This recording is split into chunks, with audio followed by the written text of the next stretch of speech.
Maple Leaf fans, hope you are ready for Game 2 in Round 2 of the Stanley Cup playoffs.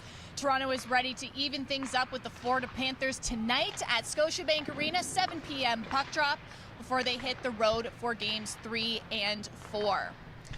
Welcome to Live from Morning Skate, proudly presented by our friends at FanDuel. Jacqueline, Doorey, as always, with Olympic champion, world champion, and analyst Becky Kellar. Now, Becky, the Leafs not getting the start they wanted Tuesday night with a 4-2 loss to the Panthers, but we saw a lot of good things happen. So my first question for you is, now that we've seen a game, how would you characterize this series, especially in comparison to what we saw versus Tampa? Well, you heard from both Sheldon Keefe and some of the players that this series is just faster. It's a faster series. You're seeing all sorts of pressure, so something the Leafs are going to have to adjust to pretty quickly. Definitely, and I mentioned a lot of good things happened Tuesday night, so let's start off with Matthew Knies scoring his first NHL career goal, his first goal as a Maple Leaf, and his first playoff goal. He got a 3-for-1 with that one. It was in the second period when Austin Matthews found Knies in front of the net, and he had a beauty backhander. Just some chemistry happening between these two Arizona guys. Becky, can you break down the skill that goes into a goal like that?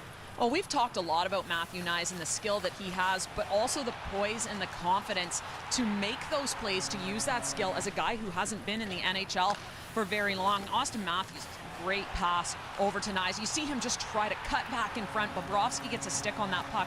But for Knies to stay with it, be able to turn, get it on his backhand, find the empty net, I thought a great play, a great skilled play, and two Arizona guys. Whoever thought you'd say that in a hockey broadcast? Just two Arizona guys in Toronto. Yeah, I'll admit I watched that on replay a couple times. It was a pretty beautiful goal to call it your first NHL goal. Also wanted to ask you, how do you think Knies is acclimating to being on that top line? Oh, I think very well. Again, he seems to have the confidence and the swagger to play with those guys, which again is not easy. From a kid coming out of NCAA, you know the game is just so much faster here than it is at the college level. Certainly he has not missed a beat, though. And him and Austin Matthews showing off their chemistry, but Matthews himself had a couple opportunities Tuesday night, 6 shots on.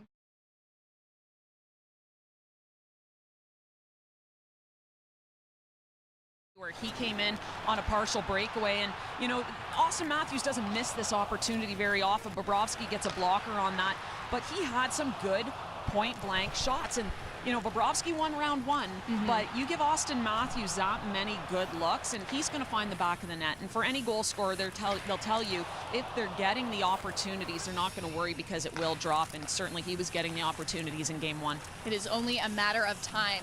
We also have to talk about Michael Bunting getting back on the board in the second period, tying things up 2-2. What do you make of what he's been able to do in his last 2 games? Well, what a great statement for him. You know, he goes out in game 1, he has a suspension, he doesn't dress the next game.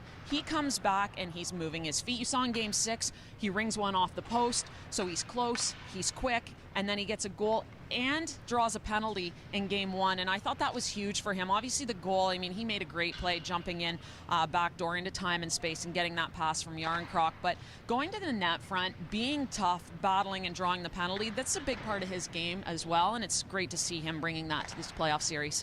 I will say, seeing him go through that roller coaster of a first series and just, you know, how calm and how loose he stayed while he was waiting out that suspension, but also the composure he had, you know, says a lot of who he is as a player. Let's talk about goaltending before we move on from game 1. Ilya Samsonov, as you can see, is on the ice right now. After a solid game 1, he had 24 saves in total. And he was asked after the game how this series felt different from the one versus Tampa. And he made a lot of the screens happening as well as the traffic behind the net. Did you notice that on Tuesday? Well, yeah, and you know, you've heard some of the players again talking about that. And so it's something that's going to be a focal point for the Toronto Maple Leafs, is to clear out the net front. You know, there's going to be a lot of battles low. They've got Florida's got a lot of players very good down low, Chuck line in particular, and so absolutely you want to make things easier for your goaltender. We're at least looking to clear out the net front.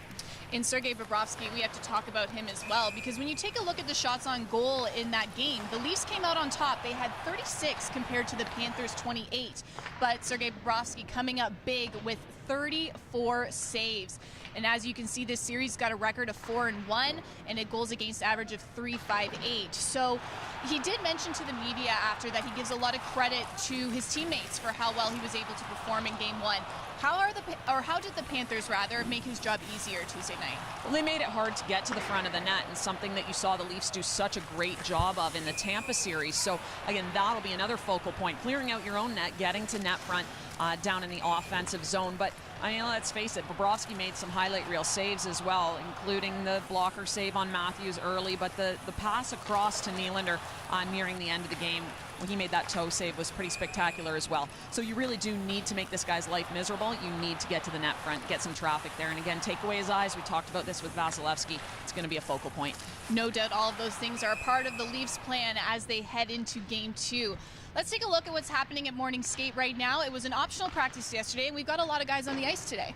Yeah, for sure. An optional yesterday, so there was a few guys that weren't at that skate. They're all here today. O'Reilly, McCabe, Kampf, who were not at yesterday's practice, all here skating today. And we did see Ilya Samsonov, the first one out on the ice. As per usual, it's either him or William Nylander. It's been changing a little bit recently, but it's one of the two of them, and it was Samsonov today.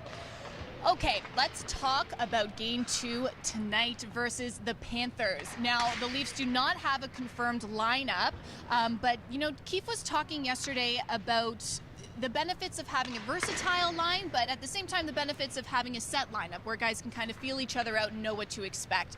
And of course, Keefe during the regular season has prepared the Leafs to be ready to utilize both of those things. But what approach do you think will be the most helpful for the Leafs in this series in particular? Well, I think you're going to see the versatile lineup, absolutely. And it's just going to be a response to what you see in each game and what Florida throws at you. We saw that in game one with Mitch Marner, who started on the second line, moving up to Matthews' line, Nylander moving down. And so I don't think the juggling is done, especially when you're looking to contain a line like Tkachuk's. Exactly, and that was my next question. Thank you for leading me so skillfully into that transition. It was a nice pass. Oh, yes, it was a nice pass. All right, Matthew Tkachuk, Sam Bennett, Nick Cousins, a line that caused the Boston Bruins some trouble, and of course it will be something the Leafs will be looking to manage tonight. In game one, we saw a goal apiece for Cousins as well as Bennett and 3 assists for Tkachuk. Like you mentioned, we saw Keefe do some line juggling to try and maintain those 3. What is the key to doing that, and which line do you think will be the most effective? Well, I think you may see the O'Reilly line take on that responsibility, and you saw a bit of that in game one, or the Kampf line as well, who's more of a defensive specialist. But the O'Reilly line I like in that role, if that line stays intact, because we're not sure what the lines are going to be right now. But you look at that line and you've got defensive responsibility, but you got Achari and Bunting who can also play a really good physical game. Somebody's going to have to match Tkachuk's physicality. He threw a game-leading 9 hits in that game as well as getting 3 points, so he was doing a little bit of everything. So you want to match that. Yeah, and I want to ask you a little bit more about Tkachuk because, like you mentioned, 9 hits, 3 assists. We all knew he was going to be a big part of this series, and he's living up to that already. How do you manage a player like that? Well, and there's the big question, and you heard Sheldon Keefe talk about him and what he brings, and it's so much. And you got a guy who can score goals, and he can skate, he can make plays, but he's going to bring a physicality, and he's an emotional player who brings a lot of energy as well. So this is the big question for the Leafs, and it'll be a matter of matching up a line that you think can contain him, and also a D pair that that can contain him as well, which I'm assuming would be McCabe and Brody. They were -3 last game, but I think we can expect a lot more from them in game two. We certainly saw a lot from that pairing in the first series against Tampa Bay. Definitely. Another player I wanted to ask you about, Brandon Montour.